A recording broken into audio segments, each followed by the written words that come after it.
안녕하세요. 미국주식론 대학의 미준입니다. 11월 6일 오늘의 미국주식 뉴스를 시작합니다. 오늘도 변함없이 미국 주식 투자의 정석을 지키고 있는 미준에 오신 것을 환영합니다. 저는 두 아이가 있습니다. 둘 다 초등학생이고요.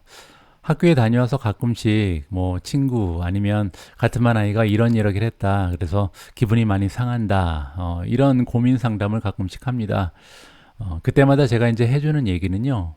세상에는 두 가지의 스테이트먼트가 있는데 하나는 우리가 진리다, 불변의 사실이다 이렇게 부르는 게 있고요.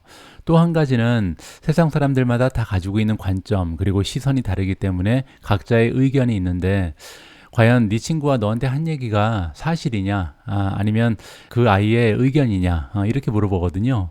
그래서 의견이라면 상처받을 필요 없다. 의견은 다 다른 거니까 사실만 아니면 된다. 이런 식으로 우리 아이들을 다독거리곤 합니다. 그런데 이제 제가 지난주 금요일 날 테슬라 관련된 영상을 올리고 정말 많은 분들께서 저의 개인적인 의견에 대해서 그분들의 개인적인 의견을 전달해 주셨는데요.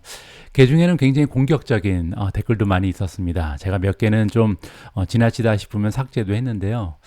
아무리 그들의 의견이라 하더라도 역시 날카로운 칼날이 있으면 상처로 돌아오는 건 맞는 것 같습니다. 제가 그 댓글을 읽으면서 나는 이런 사람이 아닌데 라고 혼자 생각을 해도 또 그분들의 의견 때문에 제가 상처를 받을 수 있는 거고요. 또 테슬라라는 주식은 제가 예전부터 3년 전부터 이제 유튜브를 운영하면서 느꼈던 게 일개 유튜브의 커멘트에 굉장히 민감하게 반응하시는 분들 계시고 또 저의 개인적인 의견 때문에 상처를 받으시는 분들도 계신 것 같습니다. 제가 제 자신의 위치를 조금 너무 과소평가한 게 아닌가 다시 한번 느낄 수 있는 계기였고요. 그리고 또 한 가지 제가 1년 전에 12월 달인가요? 그러니까 미국 증시가 이제 반등을 시작하던 초기에 제가 마지막으로 포트폴리오로 공개하고 더 이상 제 개인적인 투자 현황을 공개하지 않고 있는데요. 그때 이제 다른 유튜버들은 이제 공개를 하기 시작했거든요. 하락장이 끝나니까. 근데 저는 왜 하락장이 끝나는 시기에 이제 막 주식시장이 상승하기 시작했는데 더 이상 저의 개인적인 포트폴리오를 공유하고 있지 않은지 다시 한번 깨닫는 그런 순간이기도 했습니다. 앞으로 미준에서는요, 정말로 객관적인 미국 주식에 관련된 뉴스 그리고 기사들을 여러분들과 함께 읽어보는 그러한 목적으로만 활용을 했으면 좋겠습니다. 저의 개인적인 의견이 궁금하신 분들 그리고 저의 개인적인 투자 현황이 궁금하신 분들께서는 제가 운영하고 있는 미준 멤버십이 있으니까요. 멤버십 플랫폼 활용하시면 좋을 것 같습니다. 자, 어쨌든 굉장히 좀 편하지 못했던 주말을 보내서 많이 피곤한데요. 이번 주도 힘내서 시작해 보도록 하겠습니다. 11월 6일 시작하는 오늘의 미국 주식 뉴스 바로 시작합니다.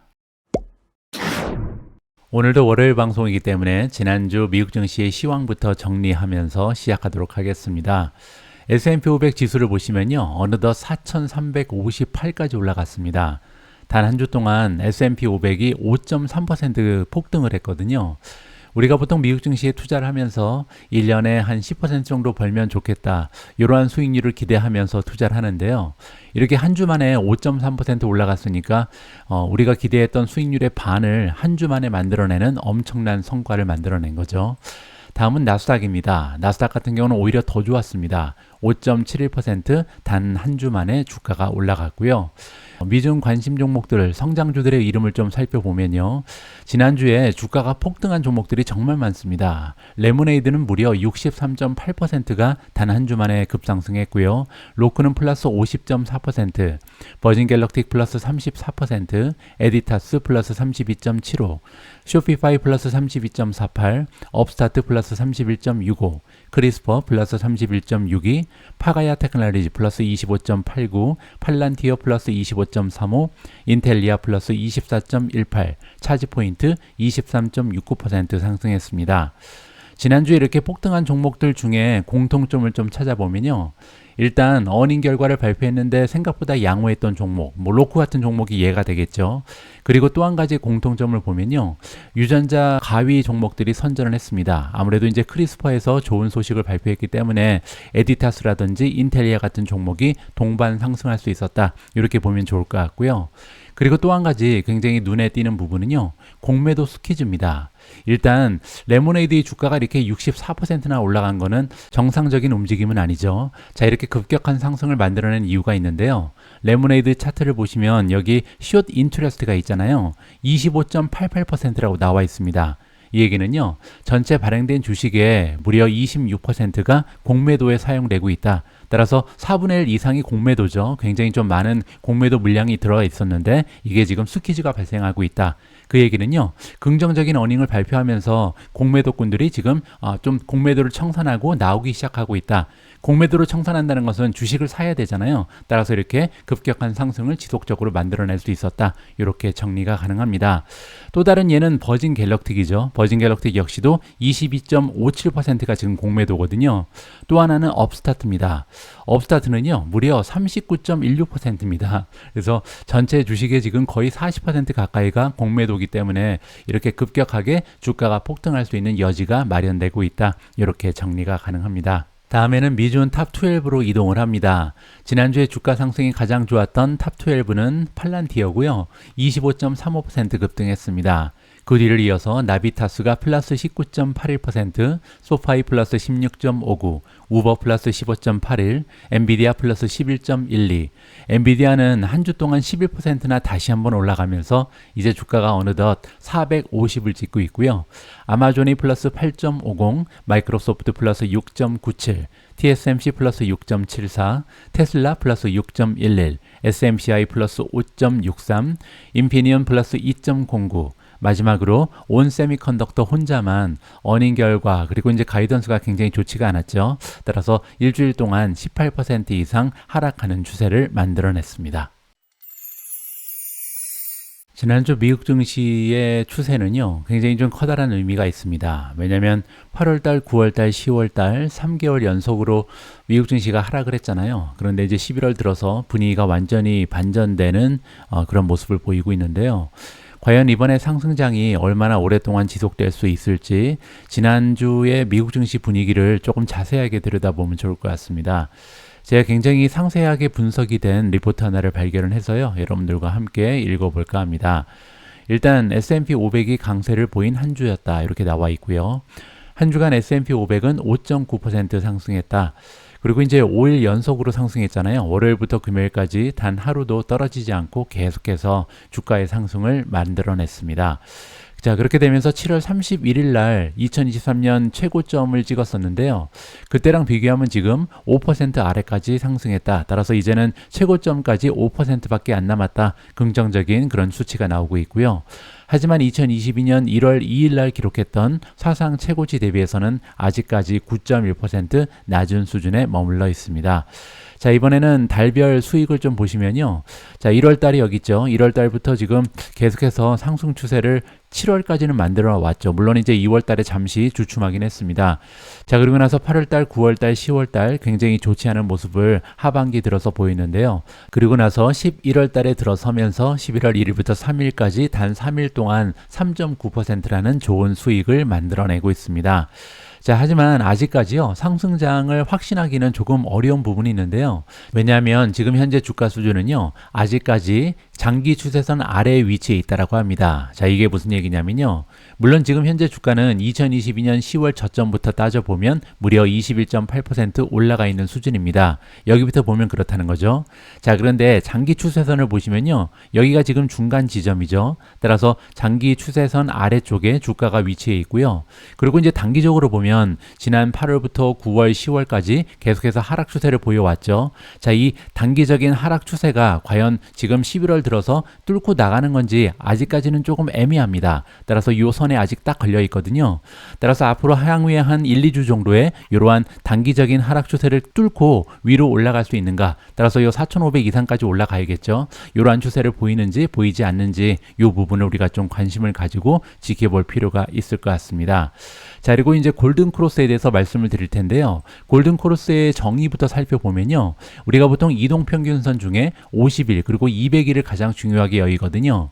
50일 이동 평균선은 해당 주식 아니면 시장의 단기적인 추세를 살펴볼 수 있는 거고요. 200일 이평선은 장기적인 추세를 보는 겁니다. 자, 그런데 미국 증시는요, 2023년 2월 2일 날 골든 크로스가 발생했습니다. 그게 무슨 얘기냐면요. 단기적인 추세를 나타내는 50일 이평선이 장기적인 추세선 200일 이평선 위로 뚫고 올라오는 거거든요. 이렇게 50일 이평선이 200일 이평선 위로 올라가면 굉장히 긍정적인 신호로 우리가 해석을 할 수가 있습니다. 이걸 이제 우리가 골든 크로스라고 부르는데요. 이 골든 크로스가 2023년 2월 2일 이후에 계속해서 지켜지고 있었죠. 오히려 이제 스프레드가 올라가다가 최근 들어서 이제 조금씩 간격이 좁혀지고 있는 상황입니다. 이 얘기는 다시 50일 이평선이 200일 이평선하고 만달려고 막 노력을 하고 있잖아요. 따라서 여기서 다시 200일 이평선 밑으로 떨어지면 좋지 않은 그런 추세가 발견될 수도 있다. 따라서 당분간 이 추세가 지속되는지 아니면 다시 50일 이평선이 치고 올라가는지 이 모습도 우리가 지켜볼 필요가 있을 것 같습니다. 자, 지난주에 가장 성과가 좋았던 주요 자산을 보도록 하겠습니다. 블록체인이 가장 좋았습니다. 최근에 가상화폐, 특히 이제 비트코인의 움직임이 굉장히 좋았죠. 따라서 블록체인 쪽이 일주일 만에 10% 가까운 상승을 만들어냈고요. 두 번째로 좋았던 섹터는 러셀 2000입니다. 러셀 2000이 뭐냐면요. 미국 증시에 상장되어 있는 주식 중에서 가장 시가총액이 큰 것을 러셀 1000이라 그러거든요. 그리고 나서 1001번째부터 2000번째까지 따라서 굉장히 좀 작은 규모의 주식을 모아놨다. 이렇게 보시면 되는데 지금 소형주가 7.6% 올라갔다는 것을 여기서 확인해 볼 수가 있고요. 세 번째로 추세가 좋았던 것은 나스닥 6.7%, S&P 500은 5.8% 올라갔습니다. 하지만 미국 증시가 뭐 유럽이라든지 다른 쪽보다는 분위기가 좋았다는 것을 볼 수가 있을 것 같고요. 자, 이번에는 주식 섹터별. 원래는 이제 주식 섹터는 11개잖아요. 근데 여기 나와 있는 주식 섹터는 표준인 11개 섹터가 아니라 16개 섹터를 사용했다고 합니다. 섹스라는 데서 사용하는 기준이라고 보시면 될 것 같고요. 지난주에 가장 좋았던 섹터는 컨스트럭션, 건설이고요. 그리고 이제 리츠가 오래간만에 이제 굉장히 많은 상승을 이뤄냈습니다. 아무래도 금리가 떨어질 수 있다. 이러한 기대감이 확산됐기 때문이죠. 세 번째는 커뮤니케이션 서비스고요. 네 번째가 금융주, 그리고 다섯 번째로 임의 소비재가 좋은 추세를 만들어냈다. 이렇게 보시면 되고요. 테크놀로지는 여기 그래도 위쪽에 위치해 있긴 합니다. 6.6% 한 주 만에 상승을 했습니다. 가장 추세가 좋지 않았던 섹터는 에너지가 2.6% 올라가는데 그쳤고요. 필수 소비재가 3.3%, 헬스케어 그리고 디펜스가 좋지가 않았습니다. 따라서 우리가 방어주라고 부르는 쪽이 조금 약한 모습을 보였다. 지난주는 그런 추세를 만들어냈고요. 다음은 주식 그룹 성과입니다. 이 부분은 뭐냐면요. 주식의 성격별로 이제 그룹을 만들어 놓는 건데 지난주에 가장 좋은 모습을 보였던 주식 그룹은요. 스몰캡, 그 중에서도 밸류니까 가치주입니다. 가치주를 모아놓은 스몰캡, 굉장히 소형주가 좋은 모습을 만들어냈다. 두 번째도 소형주죠. 스몰캡을 전체적으로 봤을 때 7.6%. 그리고 세 번째는 가치주 중에 미들캡이니까 중간 정도의 규모를 가진 기업들이 7.4%. 그리고 우리가 매그니피센트 7이라고 부르는 S&P 탑 7이 7.1% 올라가면서 네 번째로 좋은 추세를 만들어냈습니다. 매그니피센트 7 관련해서 한 가지 강조드리고 싶은 부분이 있는데요. 7개 종목이 S&P 500의 연초 이후의 총 상승률에 아직까지는요 81%를 차지한다고 합니다. S&P 500이 엄청나게 올라갔는데 그 중에서 81%는 얘네 7개가 올라가서 달성된 거다. 이렇게 보시면 되고요. 그런데 이 81%는요 2주 전에는 무려 87%였기 때문에 비중이 점점 감소하고 있다. 그 얘기는 다시 얘기해서 강세장의 참여 범위가 다시 확대되고 있다는 증거라고 볼 수 있습니다. 이 얘기는요, 쉽게 얘기해서 마켓 브레스가 넓어지고 있다. 상승하고 있는 종목의 숫자가 올라가고 있다라는 긍정적인 신호죠. 자, 지난주에 최고 성과를 낸 ETF 10가지가 나와 있는데요. 탑3가 모두 아크인베스트입니다. 보시면 아크인베스트의 ARKG가 17.3%나 올라갔고요. 두 번째로 넥스트 제너레이션 인터넷 ETF ARKW가 16.1%, 세 번째는 핀테크입니다. ARKF가 15.7% 올라가면서 아크인베스트가 오래간만에 최고의 상승 추세를 만들어내는 한 주였다. 이렇게 보시면 될 것 같습니다. 수익률이 가장 저조했던 ETF 10가지도 나와 있는데요. 오일이라든지 선물 지수에 투자하는 ETF, 코모디티, 골드 이런 쪽이 마이너스를 보이면서 가장 좋지가 않았다. 이렇게 보시면 되겠습니다. 다음은 지난주에 최고의 성과를 낸 주식 10가지가 소개가 되고 있는데요. 이 10가지는 S&P 1500 안에 들어있는 주식을 대상으로 했다고 합니다. 대부분의 주식은 우리가 잘 모르는 종목들이 포함이 되어 있고요. 인더스트리를 보면 소프트웨어라든지 유틸리티, 오피스 이퀴프먼트, 뱅크도 있고요. 메디컬 프로덕트, 리얼 에스테이트, 컨스트럭션 뭐 여러 가지 다양한 섹터에서 골고루 좋은 활약을 보여줬다. 이 정도로 마무리가 가능합니다. 그리고 지난주에 가장 좋지 않았던 실적을 낸 주식 10가지가 나와 있는데요. 그 중에서도 페이콤 소프트웨어가 마이너스 38.6%를 보이면서 가장 좋지가 않았습니다.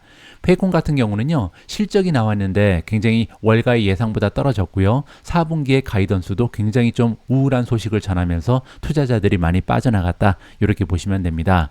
자, 최종 결론이 나와 있습니다. 아직까지는 S&P 상위 7개 종목 매그니피센트 7이 계속해서 시장을 지배하고 있다. 다음 차트를 보시면요. 7개의 대형 기술주가 S&P 500 연초 대비 상승률의 81%를 차지한다. 지금까지 연초 1월 1일부터 지금까지 S&P 500은 13.5% 올라갔는데요. 그 중에서 10.9%는 단 7개의 주식이 도모를 했다. 이렇게 보시면 되고요. 나머지 493개의 주식은 2.6% 공헌하는데 그쳤다. 이렇게 지금 설명이 되거든요. 자, 하지만 7월 31일 시장 고점 이후에 S&P 500 지수는 5% 하락한 반면 매그니피센트 7은요 6.4% 하락했습니다. 오히려 더 많이 하락했죠. 자, 따라서 몇 주 동안 시장 참여폭이 좁혀진 이후에 다시 주도권이 확대하고 있는 것처럼 보인다. 이렇게 긍정적으로 볼 수 있다는 거죠. 최근에 대형주를 능가하는 성과를 내고 있는 중소형주의 성과에서 이 부분을 확인할 수 있다.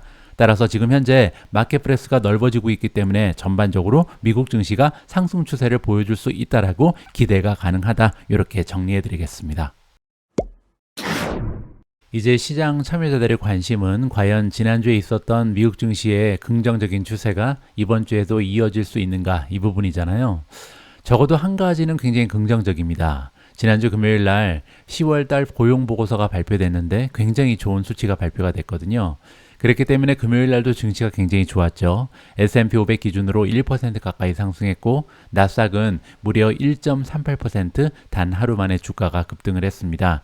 자, 과연 10월 달 고용 보고서에는 어떤 내용이 있었는지 간단히 정리하고 넘어가도록 하겠습니다. 10월 달 미국의 비농업 부분 고용이 15만 개가 증가했습니다. 그런데 시장의 전망치는요 17만 9천 명이었거든요. 따라서 시장 전망치에 비해서 한 3만 개 정도가 적게 나온 거죠. 그 얘기는요 고용 시장이 굉장히 좀 둔화되고 있다. 굉장히 긍정적으로 해석이 가능합니다. 9월 달의 결과를 보시면 무려 33만 6천 명이었습니다. 따라서 전달에 비해서 반토막이 난 거잖아요. 따라서 시장에서는 정말로 금리 인상이 효과가 있구나. 이제는 경기가 조금씩 둔화되겠구나. 그러면 더 이상 금리 인상은 없을 것이다. 이제 금리 인상은 끝났고 드디어 금리 인하를 기다리면 된다. 이렇게 긍정적으로 해석이 가능한 거죠. 자, 그리고 10월달 실업률도 괜찮았습니다. 3.9%가 나왔는데요. 예상치인 3.8보다 0.1%포인트 추가적으로 실업률이 올라갔거든요. 그리고 지난달에 비해서도 올라갔죠. 따라서 지금 전반적으로 시장에서 기대하고 있었던 가장 좋은 시나리오가 만들어졌다. 이렇게 보시면 됩니다. 여기 나와 있는 것처럼 일자리의 증가 속도가 둔화되면 연준에서 긴축 통화 정책이 경제와 인플레이션을 억제하는 효과가 내고 있다는 확신을 갖게 될 것이다. 따라서 추가적으로 금리를 인상할 필요가 없어진다. 이렇게 해석이 가능한 거죠. 자, 그리고 긍정적인 수치가 하나 더 있었는데 시간당 평균 급여였습니다. 시간당 평균 급여가 0.2% 증가했는데요. 예상치는 0.3%였기 때문에 예상보다 시간당 급여가 상승폭이 적었다. 이렇게 볼 수가 있는 거죠. 이 얘기는 임금 상승이 둔화되고 있다. 따라서 소비자들의 구매력이 약화될 가능성이 높고 그렇게 되면 인플레이션의 하락에 결정적인 역할을 할 수 있다. 긍정적으로 해석이 가능한 거죠. 전년 동기 대비로는 시간당 평균 수입이 4.1% 증가해서 예상치보다는 조금 더 올라갔습니다.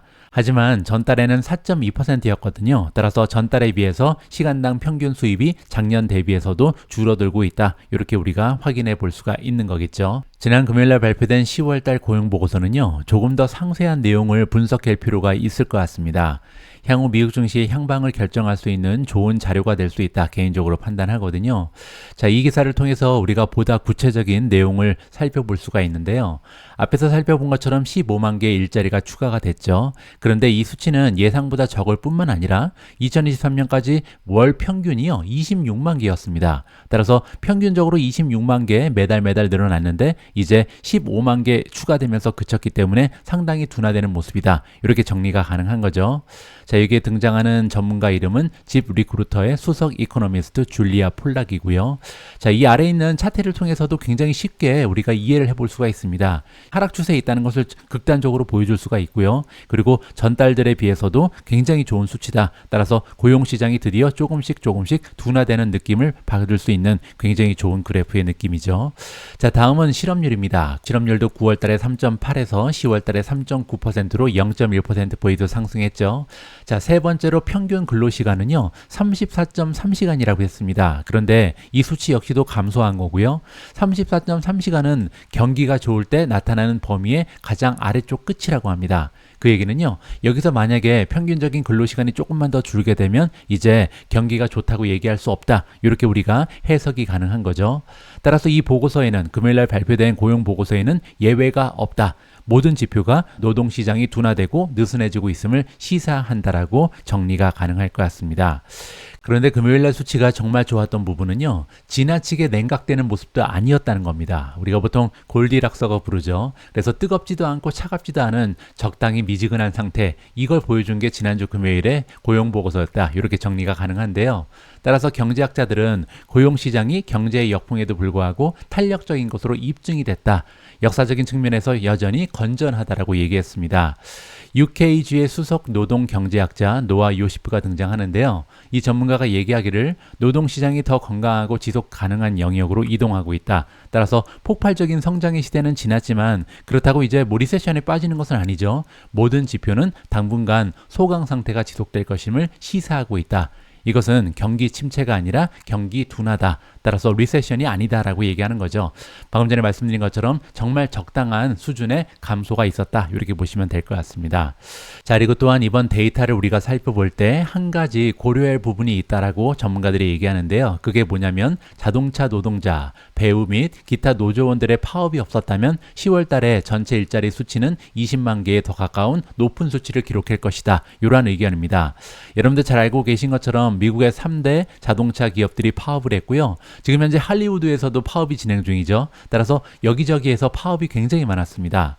표면적으로는 굉장히 약한 수치지만 한 달 동안 벌어진 파업으로 인해서 이 수치가 흐려진 것이 분명하다. 이 부분 우리가 참고를 해야 된다는 거죠. 실제로 BLS, 자, 미국의 Bureau of Labor Statistics, 우리가 노동통계청이라고 부르죠. 미국의 노동통계청이 일자리 보고서를 작성하는 데 사용했던 그 기준 시간 동안 거의 5만 명의 근로자가 파업을 벌이고 있었다. 그리고 2004년 이후에 가장 많은 근로자가 파업을 벌인 중이었다고 합니다. 따라서 이걸 좀 감안해서 이번 수치를 해석할 필요가 있다라고 나와 있고요. 실업률도 주요 지표인 4% 미만으로 유지되고 있다. 이 부분도 굉장히 긍정적이죠.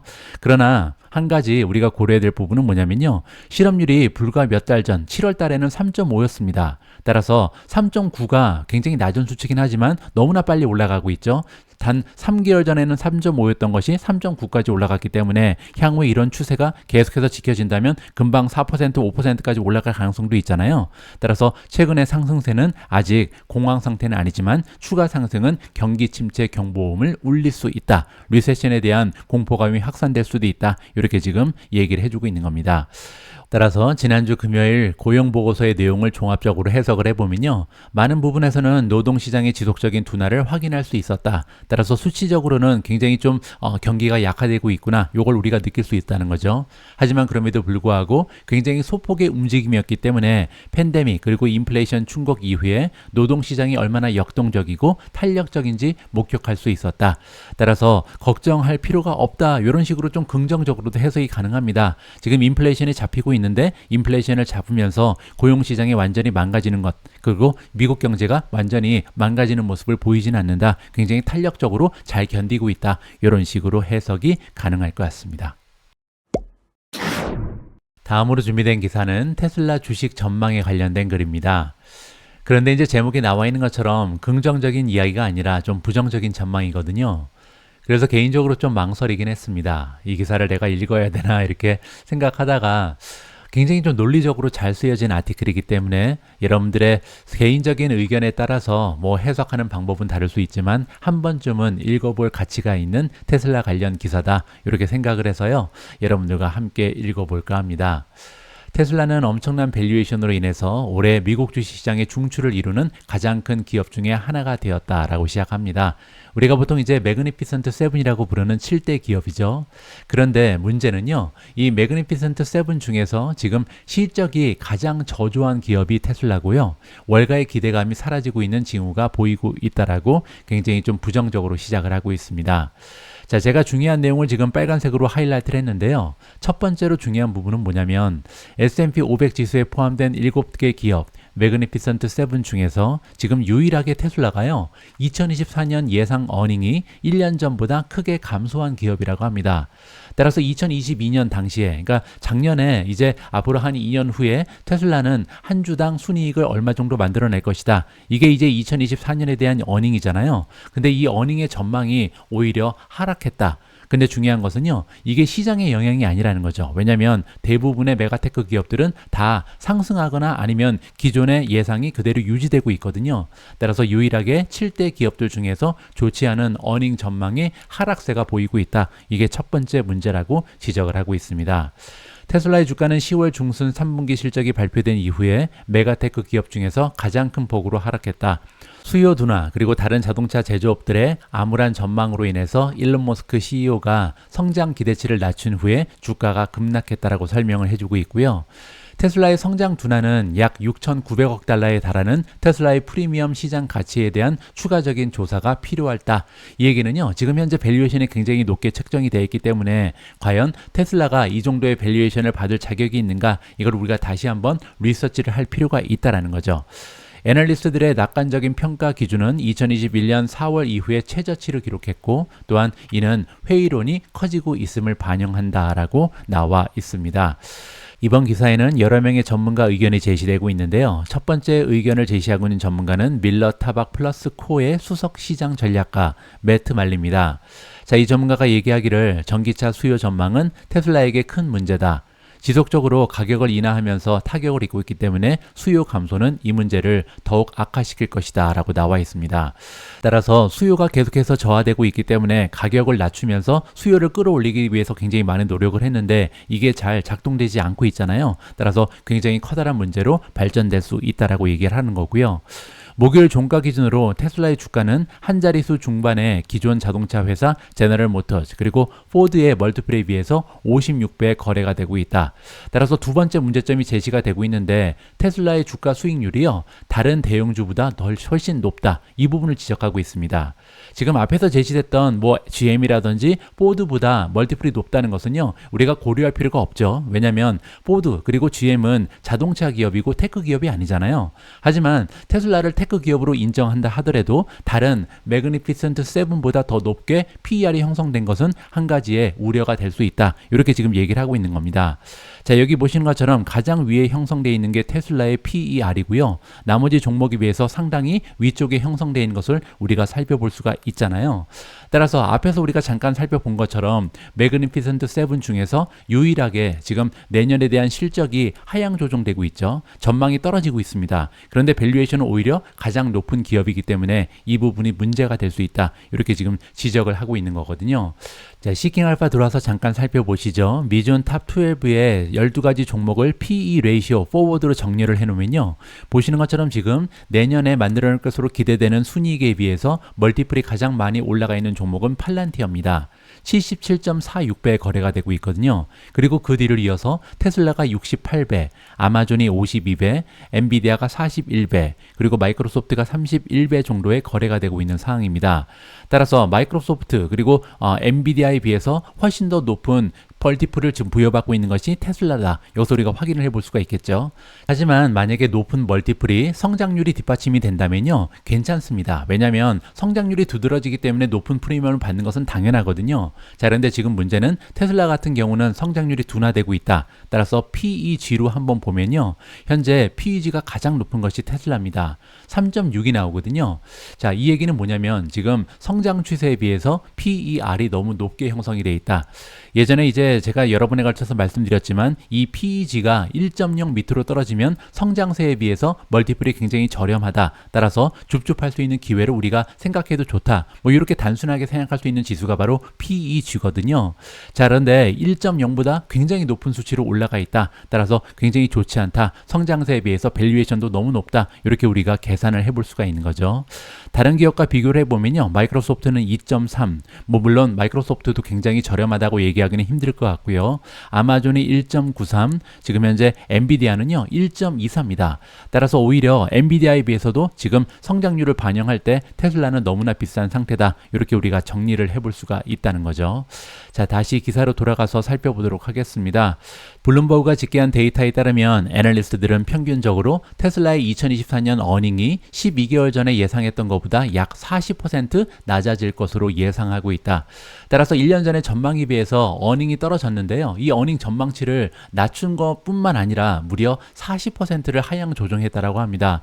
그런데 나머지 6개의 메가테크 기업들은 오히려 같은 기간 동안 추정치가 상승했거나, 여기 보시면 엔비디아는요 계속해서 어닝에 대한 전망이 상승하고 있죠. 나머지 종목은 그렇게 많이 상승하진 않았지만 적어도 제자리 걸음은 하고 있다. 이렇게 우리가 이해를 하면 좋을 것 같습니다.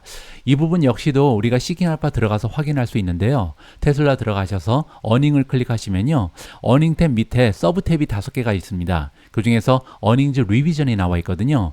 자, 여기를 클릭하시면 지난 과거에 지금 테슬라에 대한 전망이 어떻게 변화하고 있는지를 우리가 한눈에 살펴볼 수가 있습니다. 자, 일단 3개월에 대한 변화치가 나와 있는데요. 지난 3개월 동안 리비전을 업한 사람들, 따라서 애널리스트 중에 테슬라의 전망을 상향 조정한 사람은 2명밖에 없는 거고요. 지금 하향 조정한 사람이 29명이나 됩니다. 따라서 굉장히 좋지 않은 추세가 만들어지고 있는 거고요. 만약에 기준을 매출로 하면, 따라서 어닝의 전망이 아니라 매출 기준으로 하면요, 매출에 대한 전망을 상향 조정한 애널리스트는 아예 없었고요. 33명이나 되는 애널리스트가 매출 전망을 하향 조정했다는 것을 확인해 볼 수가 있을 것 같습니다. 자, 그리고 아까 살펴본 것처럼 현재 EPS의 전망이 1년 전에 비해서 무려 40%나 하향 조정됐다. 이렇게 나와 있었잖아요.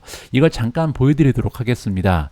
여기에 보시면 색깔별로 테슬라의 그 향후 전망, EPS에 대한 전망을 연도별로 쭉 보여주고 있는데요. 가장 왼쪽에 있는 것은 주황색. 이 주황색은 2023년에 테슬라가 만들어낼 수 있는 EPS의 전망이라고 보시면 되고요. 가장 오른쪽에 있는 건 지금 보라색으로 표시가 되고 있는데, 이게 바로 2028년이 되면 테슬라가 한 주당 만들어낼 수 있는 순이익이다. 이렇게 정리가 가능합니다.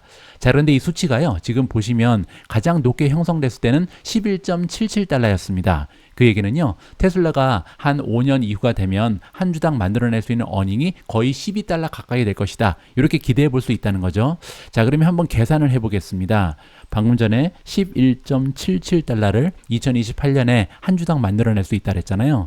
자, 그러면 테슬라는요, 계속해서 성장하는 기업이기 때문에 멀티플이 아무리 못해도 30배는 될 것이다. 이렇게 기대를 하고 우리가 투자를 하겠죠. 자, 그러면 11.77 곱하기 30을 하면 예상 주가가요 353이 나옵니다.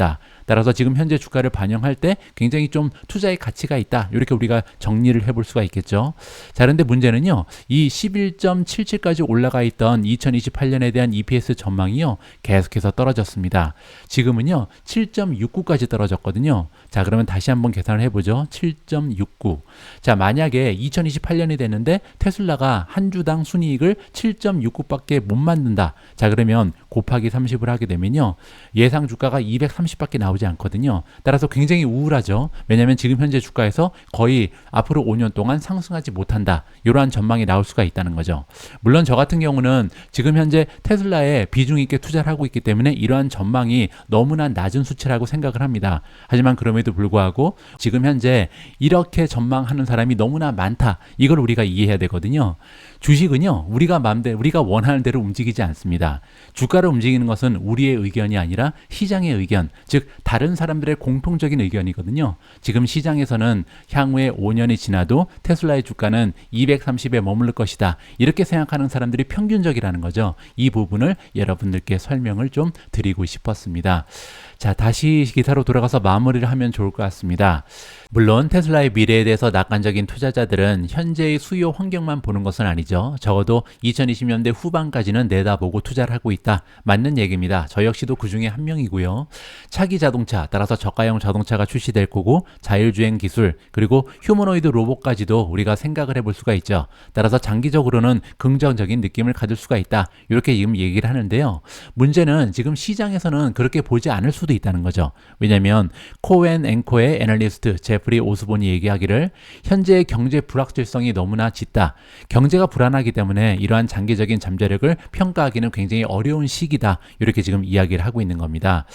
테슬라의 기업가치 평가의 초석은 여전히 전기차 사업이다. 하지만 리스크가 너무나 빠르게 증가하고 있고 금리 상승으로 인해서 자동차 소유 비용이 상승해서 인플레이션이 높은 시기에 소비자를 압박하고 있다. 자, 그리고 한 가지 굉장히 중요한 얘기를 도이치뱅크의 애널리스트가 하는데요. 팀 로코사라는 사람이 이런 얘기를 합니다. 테슬라의 2024년 성장률이 예상보다 낮을 것으로 예상되는 것은 이러한 광범위한 채택 둔화 때문일 수 있다. 이렇게 얘기를 합니다. 이 얘기는 뭐냐면요. 마켓 페네트레이션 레이트를 얘기하는 거죠. 우리가 생각한 것보다 빠르게 전기차가 침투를 못하고 있다. 이런 얘기를 하거든요. 자, 그 이유를 여기서 설명하고 있는데요. 전기차 소비자의 두 번째 물결은 훨씬 저렴한 전기차 가격을 요구할 수 있으며 충전 네트워크와 같은 대규모의 인프라가 구축되기를 기다리고 있을 수도 있다라고 이야기를 합니다.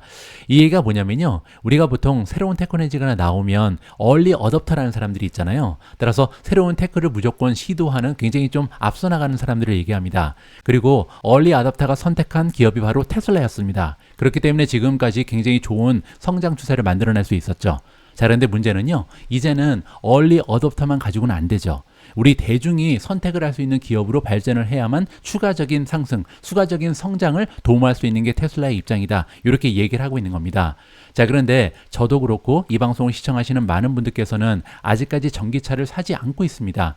그 얘기가 지금 여기 나와 있는 거거든요. 일단 첫 번째로 우리는 5천만 원, 6천만 원, 7천만 원, 8천만 원 1억씩 주고 전기자동차를 살 수 있는 능력이 없잖아요. 그게 첫 번째 문제죠. 그리고 두 번째로 아직까지는요. 충전 때문에 불안합니다. 이러한 두 가지의 문제점을 해결할 수 있어야 평범한 사람들, 이 방송을 보시는 시청자분들, 그리고 저 역시도 전기 자동차를 살 수 있다. 이 얘기를 하고 있는 거죠. 따라서 시간이 조금 더 걸릴 수도 있다. 이러한 주장을 한다. 이렇게 이해하시면 될 것 같습니다. 한 가지 긍정적인 부분이 나와 있는데요. 미국의 소비자들은 1월 1일부터 판매 시점에 7,500달러의 전기차 인센티브 크레딧을 받기 시작한다라고 합니다. 그 전까지는 세금 감면 혜택이었잖아요. 근데 이제부터는요. 7,500달러를 그냥 꽂아준다는 거죠. 따라서 살 때부터 7,500달러가 인하된다. 이 부분은 굉장히 긍정적이라고 생각을 하고 있습니다. 전기차에는 몇 가지 큰 문제가 있지만 테슬라는 일론 머스크 덕분에 단순한 전기차 회사 그 이상입니다. 라고 터틀 캐피탈 매니지먼트의 CEO인 매튜 터틀이 얘기합니다. 이 전문가가 얘기하기로는요. 일론 머스크 덕분에 테슬라는 단순한 전기차 회사였을 때보다 훨씬 더 높은 멀티플을 받을 수 있다. 따라서 지금 현재 실적에 대한 예상이 둔화되고 있지만 그럼에도 불구하고 높게 형성되어 있는 멀티플은 정당화될 수 있다는 게 이 전문가의 주장이다. 이렇게 마무리가 가능합니다. 다음으로 준비된 기사는 마이크로소프트 관련된 뉴스고요. 11월 1일 날 마이크로소프트의 새로운 역사가 시작됐다라는 의미심장한 타이틀이 달려 있습니다. 무슨 얘기인지 한번 살펴보시죠. 2023년 11월 1일은 마이크로소프트의 역사적인 날로 기록될 것이다. 왜냐면요. 이날 코파일럿 AI 어시스턴트 도구가 마이크로소프트의 365에 정식으로 제공되는 날이기 때문이다라고 이야기가 시작됩니다. 여러분들 잘 알고 계신 것처럼 11월 1일부로 이제 마이크로소프트의 365에 코파일럿이 들어갔습니다. 인공지능이죠. 그래서 우리가 워드라든지 엑셀이라든지 핫메일이라든지 뭐 여러 가지 소프트웨어를 사용을 할 때 인공지능의 도움을 받을 수가 있죠. 따라서 워드에 들어가 있는 내용을 파워포인트 프레젠테이션 파일로 바꿔주기도 하고요. 아니면 엑셀에 들어가 있는 수치를 가지고 뭐 워드에다가 보고서를 작성해주는 그런 기능까지도 발견이 됩니다. 따라서 정말 세상이 너무나 많이 진화하고 있다. 그런 느낌을 받기에 충분한 그런 소프트웨어 AI가 탄생하는 날이다. 이렇게 보시면 되겠습니다. 이 이벤트는 AI 분야의 리더로서 마이크로소프트의 입지를 확고히 하는 이벤트다라고 정의를 내리고 있고요. 왜냐하면 마이크로소프트가 지금 엄청난 투자를 하고 있는 오픈 AI의 지분을 49%나 가지고 있는 것이 마이크로소프트잖아요. 따라서 챗GPT의 엄청난 성공을 고려할 때 마이크로소프트는 이미 경쟁사보다 유리한 고지를 선점하고 있다라고 이야기합니다. 전문가의 이름이 등장합니다. 스티팔에서 일하고 있는 애널리스트 브래드 리벡이고요. 브래드 리벡의 성적표를 잠깐 보여드리면요. 5스타 애널리스트입니다. 8,601명 중에 205등에 지금 랭크가 되어 있습니다. 따라서 상위 2.4% 정도에 속하는 굉장히 유능한 전문가라고 볼 수가 있겠죠. 석세스 레이트는 56%, 그리고 1년 동안 평균적인 리턴은 12.6%를 만들어내고 있는 유능한 전문가입니다. 자, 이 전문가가 얘기하기를 마이크로소프트가 실제로 이 분야 선도하고 있다는 사실을 당연한 것으로 받아들이면 안 된다. 자, 이게 뭐냐면요. 마이크로소프트가 이번에 인공지능 관련해서 엄청나게 빠르게 움직이고 있죠. 근데 이게 당연한 게 아니다. 옛날에 이런 적이 없다는 얘기입니다. 자, 여기 나와 있는데요. 마이크로소프트가 새로운 기술 트렌드에서 뒤처지지 않는 것은 20년 만에 처음이다. 이렇게 지금 강조를 하고 있습니다. 자, 지난 10년간 마이크로소프트가 클라우드 부분에서 얼마나 잘 격차를 좁혀왔는지 고려할 필요가 있다. 이 얘기가 뭐냐면요. 우리가 보통 그 클라우드라고 부르는 2대 기업이 있죠. 구글까지 3대 기업이죠. 그 중에서 1등 기업이 아마존의 AWS잖아요. 아마존 웹 서비스가 처음으로 이제 퍼블릭한테 공개가 된 것은요. 2006년부터 판매가 시작됐다고 합니다.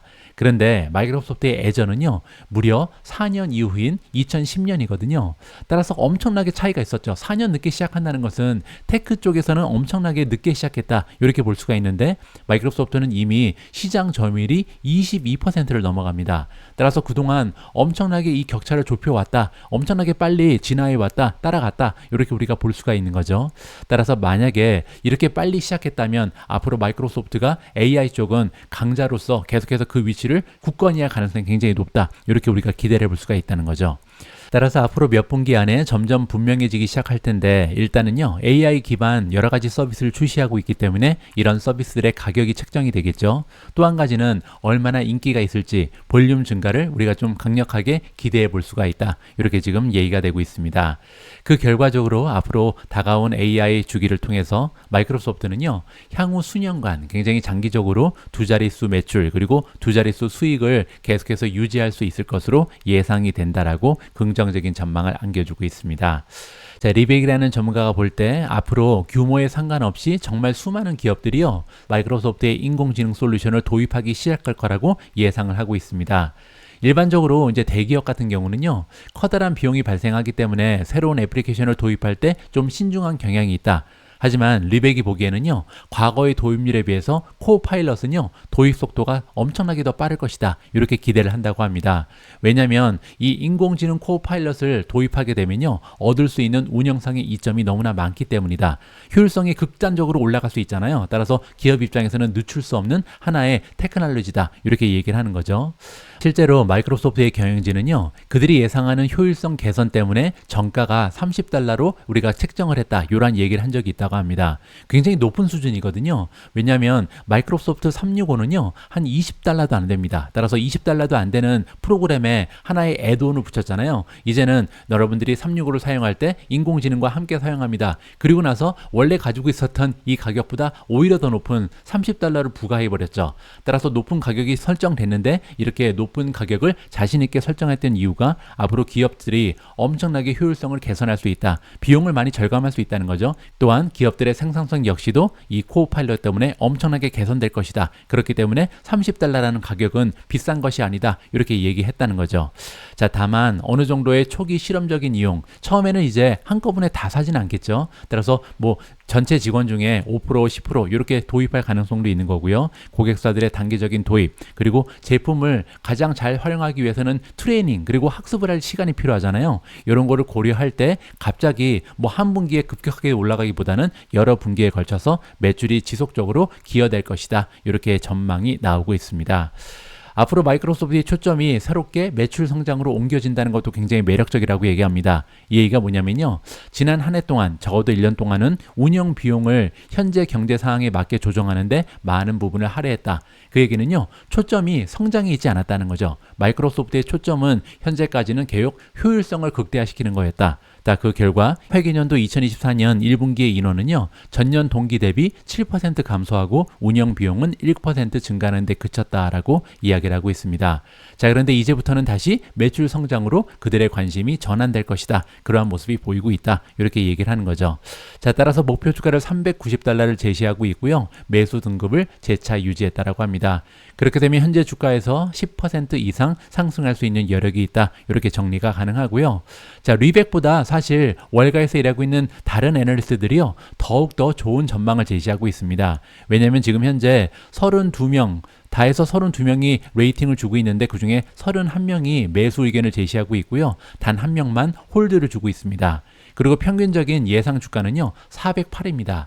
따라서 지금 현재 주가에서 408까지 올라갈 수 있다면 16% 정도 1년 만에 상승할 수 있는 여력이 있다. 이렇게 정리가 가능할 것 같습니다.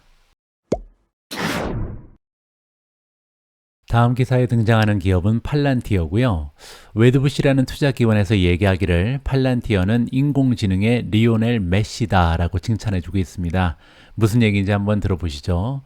투자회사 웨드부시 시큐리티는요, 아르헨티나 축구 스타를 언급하면서 팔란티어 테크놀로지는 인공지능 업계의 리오넬 메시라고 칭찬을 했습니다. 댄 아이브즈, 우리도 잘 알고 있는 애널리스트가 등장을 하고요. 자, 웨드부시 애널리스트들은 리서치 보고서에 이렇게 썼는데요. 기업과 정부가 복잡한 워크플로우를 자동화하면서 효율성을 개선하기 위해 노력한다. 따라서 팔란티어는요, 이러한 글로벌 AI 기회에서 영향력 있는 점유율을 확보하게 될 것이다. 앞으로 많은 기업들이 팔란티어를 이용할 수 있는 그런 시대가 도래할 것이다. 이렇게 이해가 가능하겠죠. 최근 어닝에서 팔란티어는요, 그들의 고객 수가 무려 34% 증가했다라고 발표를 했습니다. 따라서 정부 그리고 상업 부분에서 제품 포트폴리오에 대한 수요가 증가하고 있음을 우리가 확인할 수 있는 거죠. 자, 그리고 굉장히 중요한 얘기가 나오는데요. 기업과 정부가 AI를 도입한 이후에 가치를 창출하는 방법을 발견함에 따라서 더 짧은 전환 시간으로 큰 거래를 가속화할 수 있는 능력을 팔란티어가 보여줬다. 이렇게 칭찬하고 있습니다. 이게 무슨 얘기냐면요. 제가 지난주에 부트캠프에 대해서 설명을 드린 바가 있습니다. 예전에 팔란티어의 접근법은 뭐였냐면요. 잠재 고객사가 있으면 이 고객사를 찾아가서 이제 프로그램이 어떻게 운영되는지도 설명을 해야 되고 또 데모를 만들어서 직접 정말 엄청난 투자를 할 만한 가치가 있는 소프트웨어인지 증명을 해야 되잖아요. 자, 이런 것이 너무나 길었다. 이렇게 보시면 됩니다.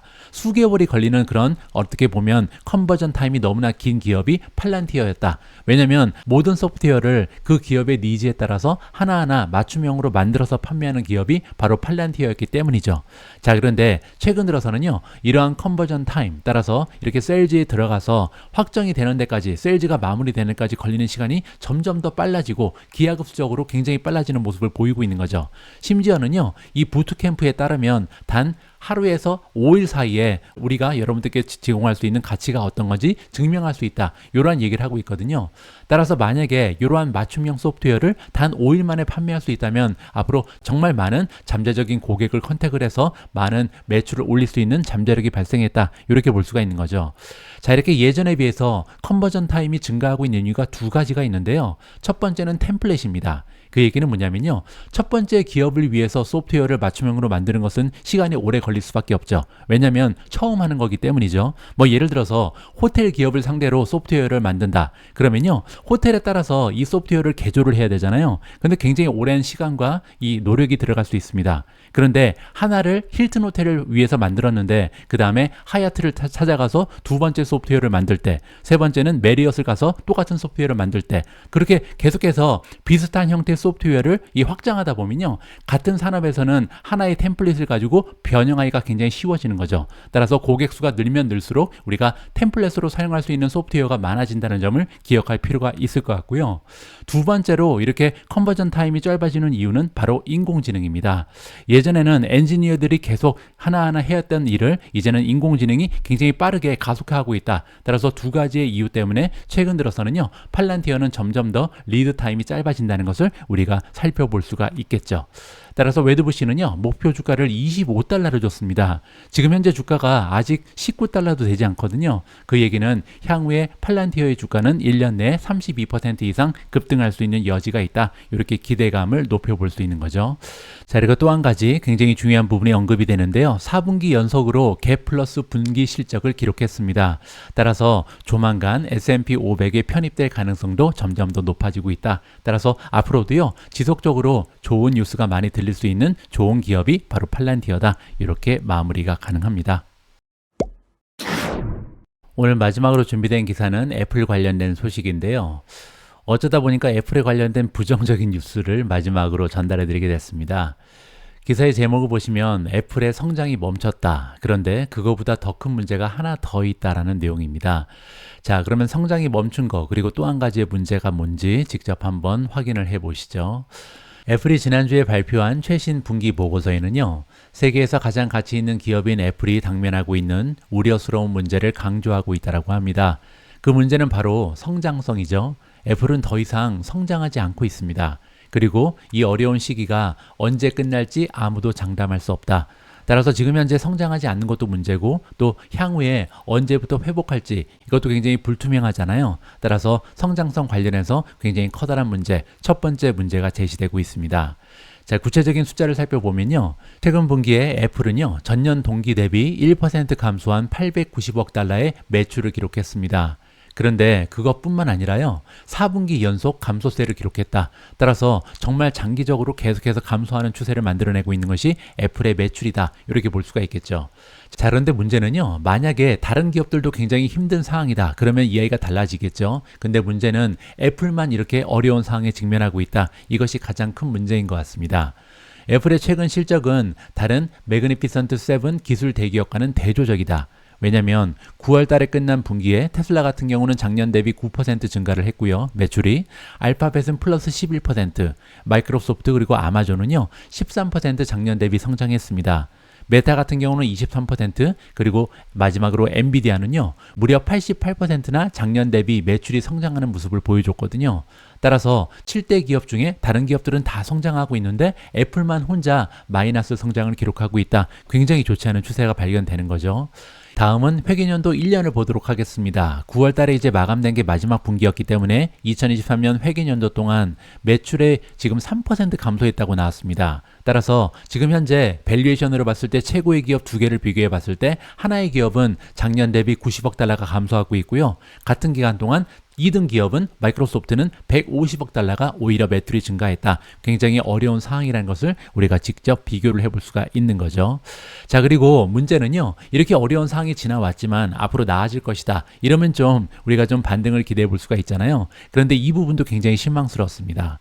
목요일 실적 발표에서 애플은요 12월 분기 실적이 전년 동기와 비슷할 것이다, 이렇게 가이던스를 제시했거든요.